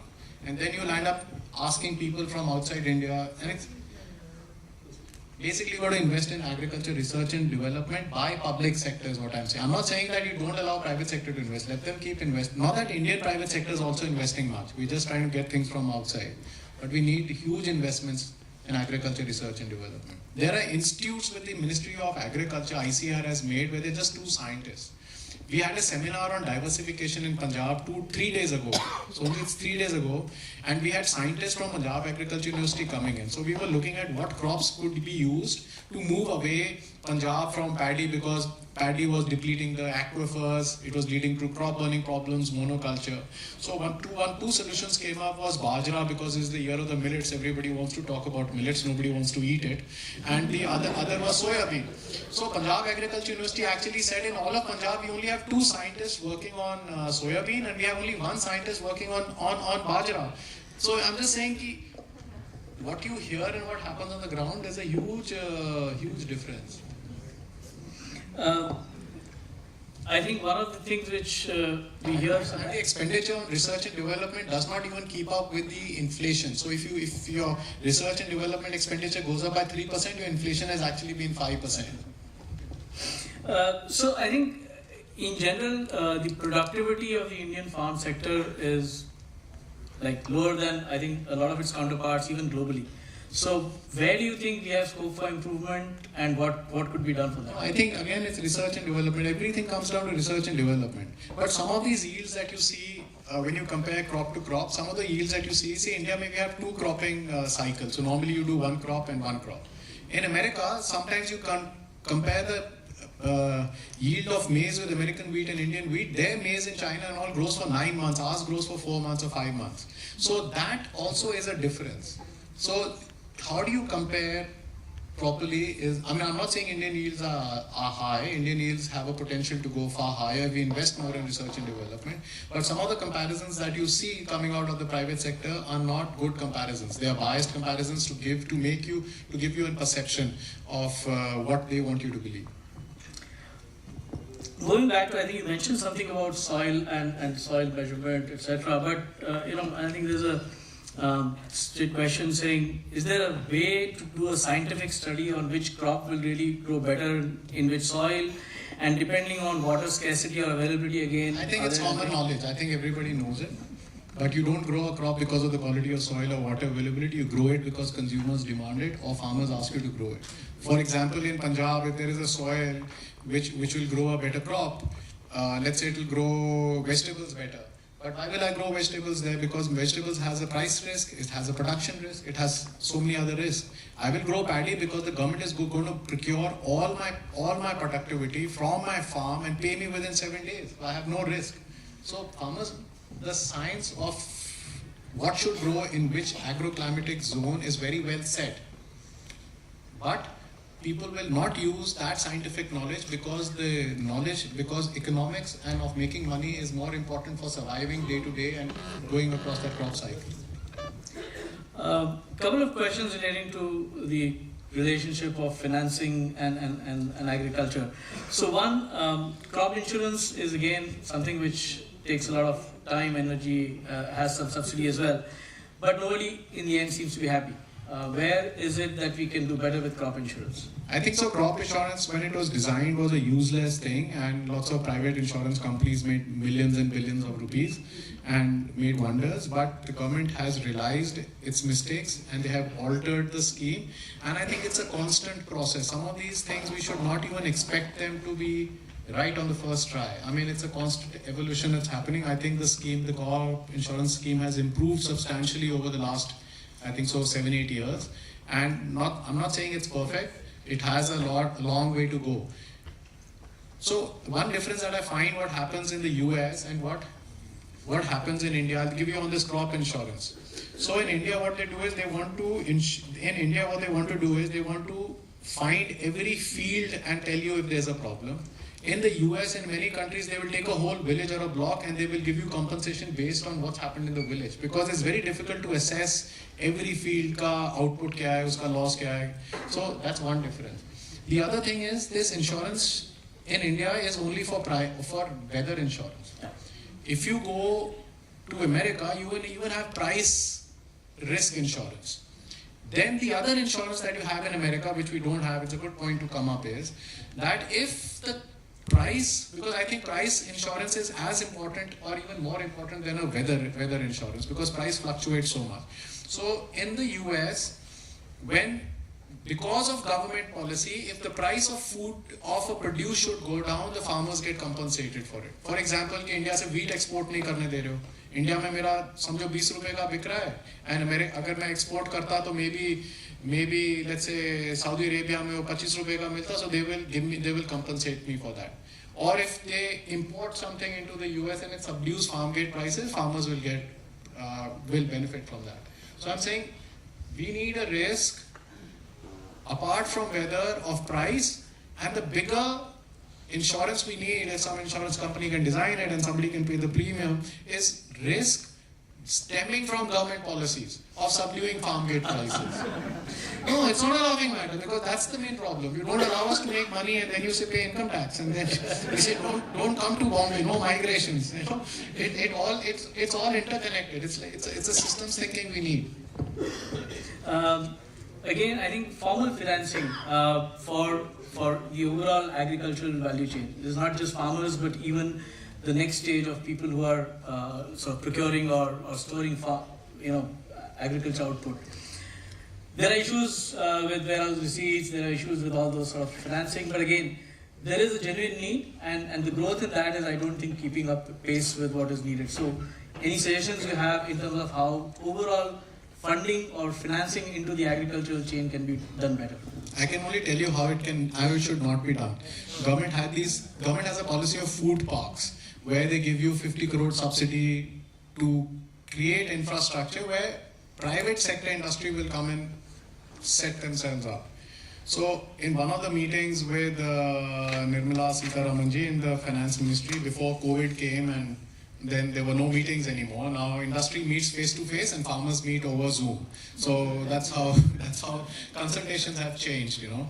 But so they gave us a bottle of that orange bottle भी नहीं, वो जो आता है ना tetra pack का bottle box आता है, वो सबके सामने एक एक वो रख दिया या जूस का ग्लास दे दिया.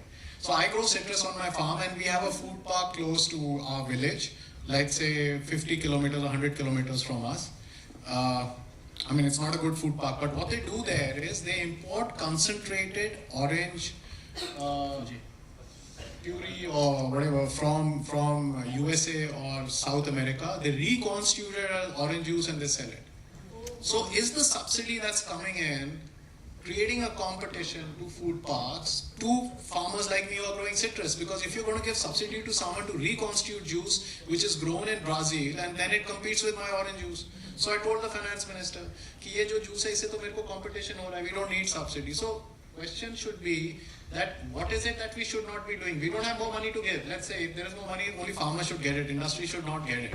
I mean, it makes no sense giving industry financial incentives. The government has given tons and tons of financial incentives. Is industry coming in India? It's not delivered at all. So I'm saying, we got to find the failures first, as I said. What is wrong? We need to correct those rather than try and find new solutions. Because when you find new solutions, you overlook what's been happening in the past. We need to first document failures. That's been my key advocacy of an organization. We need to document failures. And I've given you a food park failure, and most of the food parks in India are not working. Most of the food parks are not working. There's a waste of money. And if money should be given, it should be production linked. It should not be back-ended. कि आप ये लगाओगे फिर आपको ये इतना पैसा मिलेगा. आप farmer का produce खरीदो, हम उस पे आपको subsidy देंगे. So I think when it comes to policy, I think so that detailing is where it becomes important. Consultation का, I don't know if you all people know, when there is a consultation का क्या मतलब है कि आपको बुलाया चाय पे, आपसे चाय पी, आपकी बात सुन ली, consultation हो गया. And then the government does exactly what it wants to do. I mean, you must have experienced it. That is what a consultation is. So the farmers के साथ ऐसा consultation होता है. And private industry का जो point of view है वो CII, FICCI है, वो सरकार के साथ बैठ के policy बनाते हैं. Exactly जैसे policy बनाते हैं वैसे policy बनता है. Ajay ji, on experience? No, I think we have all seen some of these. Yeah. On MSP, now one, it got discussed and debated a lot during the whole issue on the farm laws. But two questions related to that: is there a better way of administering MSP? And second, since personally I've had some association with the futures and options markets in India, something like what I think the Madhya Pradesh government did of a Bhavantar Bhugtan scheme or something which is similar to an options program, will that work? So I don't know if people will, Bhavantar scheme because you worked with it, but it was a scheme where farmers would be paid a price deficiency if there was a price deficiency. I think it was a fantastic scheme, but in the first year, traders and government officers manipulated it, and they made, I think so, 800 crores or something. I don't know, they made a huge, you should know how much did they make. They made a huge amount of money. So there was a huge pushback and the scheme was withdrawn. What I think should have happened is that schemes should have been allowed to run. See, no scheme is going to be successful. Schemes which are complete, like even when, let's say, some technology company comes out with a new technology, you need to keep tweaking it. So it should have been tried for 4 or 5 years, and I think it would have worked for India. This price deficiencies program was very good, but it needed more data, it needed more time to try it out for it to succeed. I think it could have been done. Sure. But other than that, on MSP, anything that you think can be done to improve the MSP program today? We spend a lot of money on it as a government, right? I don't think the government spends any money on it. The government doesn't spend money on MSP. The government spends money giving it 3 rupees to the poor. So let's be very clear on it. Farmers are not getting money. You are again trying to come up with the same theory that farmers को हम दे रहे हैं MSP. नहीं दे रहे हो. You are buying it so you can give it to the poor people, and which is good. I'm not saying it's not good, and that's why I'm coming again and again that the government has this policy that we will increase incomes in country and be able to get prosperity. And that's where I'm coming in for universal basic services. That's the principle, that you cannot increase incomes fast enough or high enough for them to have a dignified life in this country. And a few generations will be lost even if we are able to do it. And that's why I'm focusing not on incomes, but on universal basic services. In terms of policy intervention, I think you hinted at this, but I think the number of schemes that the government has in terms of various incentives and subsidies and the amount that goes in it in the union budget is a staggering number. Is there a way of rationalizing it? Are we just trying to do too many new things without getting it right? What would be your My suggestion is universal basic services. Finish all subsidies, finish all schemes, and ensure that services are available free of cost to people. Education, health, public transport, clean drinking water, sanitation. All the people in the audience out here must be thinking it's normal for you. Aapke ek din pani nahi aaye Bombay mein, you will be horrified. But haven't you seen photographs of people walking miles getting water out from a well? Drinking water is not available. Electricity is not coming into the homes. So I think we need to ensure that people get medical care, education, health. Kisi bhi gaon mein, however prosperous you are, your old man, someone old in your family gets ill, your whole savings, everything finishes off. In the poorest of households, in the middle class household, your savings, everything finishes off. And that's why I'm saying, we got to move away from this focus of incomes. This doubling farmers' income or GDP calculation, these are all old economics. And unfortunately, I've not done economics as a subject, and I can't argue on those points in terms of data, but logically there's something that's rational that's not working out for this country, and we need to again come back on this. So, Ajay, since you have experience and you've traveled a lot, anything from the world that we can learn? Are there any countries which have done some schemes, some policies which you think we could benefit from? No, I think, see, circumstances differ. We cannot say we can copy-paste anything. Lots of countries are done. I can only say that we need to look at ourselves. The world is not flat. Somebody wrote a book, The World is Flat. I don't know if some of you read it. It came out 10, 20 years ago. World is fair. It's not fair. It's not flat. If the world gets an opportunity, they're going to dig India into the grave. So you got to focus on yourselves. You got to make your own policies. You got to get some Atmanirbharta in your food production, because you cannot depend on the outside. Climate change is happening. We cannot solve it on our own. The West is not going to help us solve it. We have to solve our own problems. We'll have to build our own capacity. What does USA, what does Europe, what does the developed world have? They have their own institutions. They spend millions and billions of dollars on research and investment. I think so that's why we need to come in. We need to spend money on research. We need to spend money on human resources. We need pure mathematicians. We don't have them. We need those kinds of things we need to focus on. Education. We need to focus on education. And on that, I'm trying to say that I don't have a policy that we can follow on, but definitely USA has a farm bill which every 5 years they change. China changes its farm policies every 2-3 years. India में एक policy बन जाता है वो 10-10 साल तक 20-20 साल तक वही रहता है. MSP दे रहे हैं तो उसका calculation वही रह रहा है. हर चीज goes on. There's so much it doesn't change. So we need to keep what I think we can learn from people who've done better than us for their own societies is that they keep changing, they keep evolving, and they keep investing in human resources, in their own capacity building. So, and you mentioned capacity building the knowledge systems a couple of times. One, do you think it's just not happening? Do you think it's happening in patches? And where do you really think the government should focus on more from an agricultural perspective? I think just more scientists, more money for research, just research it, just basics, you don't need, I mean, you come back again and again asking me the same questions and I'm answering the same answers. Your different questions, I'm giving the same answers. There's actually human resources, that's where we lack actually. And the problem is with human resources, you need to invest for 10-20 years. And it'll take 10-20 years for the results to come in. So if you think long term, that's the future that we should be looking at.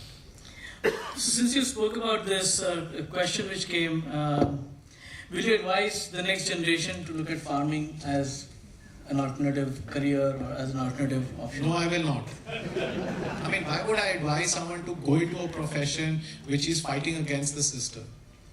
I would advise all people to get into politics and make sure you make better policies. If you are not a part of the system, then you are just on the other side of the fence, Better be part of the political system. Be involved with it, make your voice heard. Because see, why no farmer wants to farm. It's a tedious job. It's just not about incomes. You may give income to a farmer which is at level with, let's say, a peon in the government, which is not there today. You're far less than that. Even if you give that, he still will not want to farm because it's a tedious job. In the middle of the sun, he's got to work. The whole day, at night, he's got to work. And I would not, under circumstances that exist in this country, I would not advise people to put their children to farming. Especially those living in Bombay and Vile Parle, for sure. As we're just coming to the end, I think in terms of questions, there is one question we ask our speaker always as the last question. I think some part of it you may have already answered, but still, as an audience in Mumbai, in Vile Parle, and having got, I think, definitely a very different flavor from what we've generally heard in media otherwise, and generally read in papers otherwise about agriculture, what would you tell this audience when they are now going to go out and they're probably a little better informed about this entire value chain? I think so. Get onto social media, because a lot of people will be on social media and talk about issues about policy, governance, research and development. You know, like, there's nothing romantic about it. There's no quick fix solutions. But get onto social media and air your views that farmers are not pampered.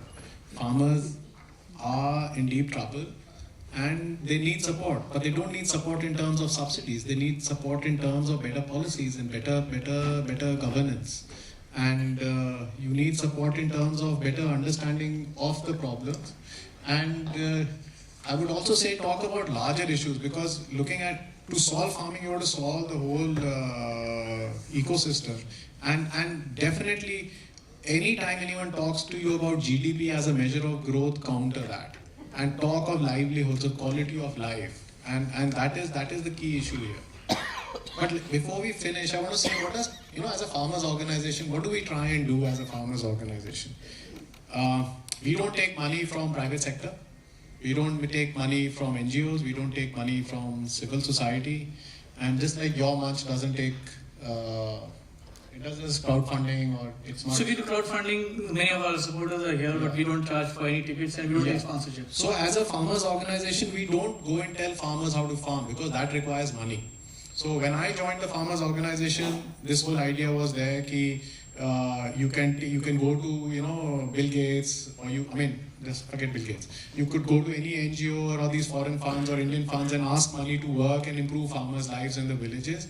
But then what happens with that kind of a thing is that you become dependent on donors for money, and then you start following their agenda rather than your agenda, because then you are not able to criticize what you want to criticize. You're not able to speak against your independence goes away when your financing is controlled by somebody else.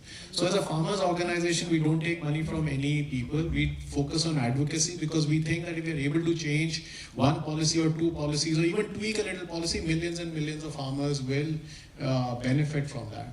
I don't know how many of you have watched, I want to end with this, I don't know how many people of you may have watched this movie called Inception.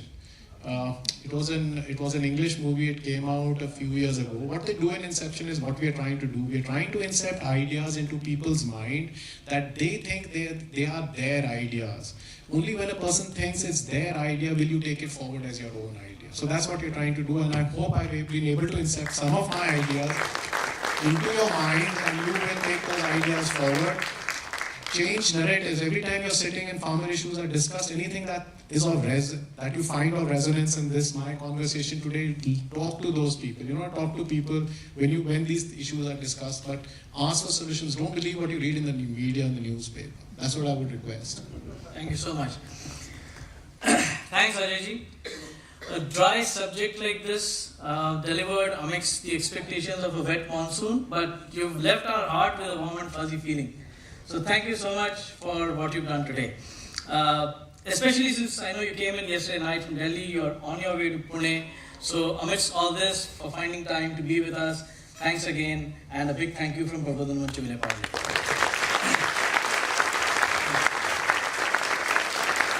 Now for a formal vote of thanks, sir. First and foremost, again to our speaker, Ajay Vir Jakhar. Thanks to the BMC for this hall, Shri Tendulkar and Sairaj Arts for banners, backdrop, publicity, Vastu Shobha for the stage, Avinash Paradkar for the sound, and Virag Vision for videography. I think the biggest thanks, and I think we got a chance to speak like Ajay mentioned in the end, the reason why we never went for sponsorships, why we never went for any sort of support is because we are able to forward your own agenda, which is supported by your contributions. We have 350 plus contributors, 115 of them have made repeat contributions. So all of you together and this wonderful audience is what keeps us going. Thank you so much for being with us and promoting this dialogue, as we say. Due to some unavoidable circumstances, we could not host the Abhivachan of Veer Savarkar's book, Maji Janmate, produced by our own Anand Panshikarji last time as promised. We are very glad to confirm that we will be hosting it on Sunday, July 30th. So do join us that day. And after that, on August 6th, we'll have another program for which we'll come back to you and let you know the details shortly. Let's close this program with a rendition of Vande Mataram.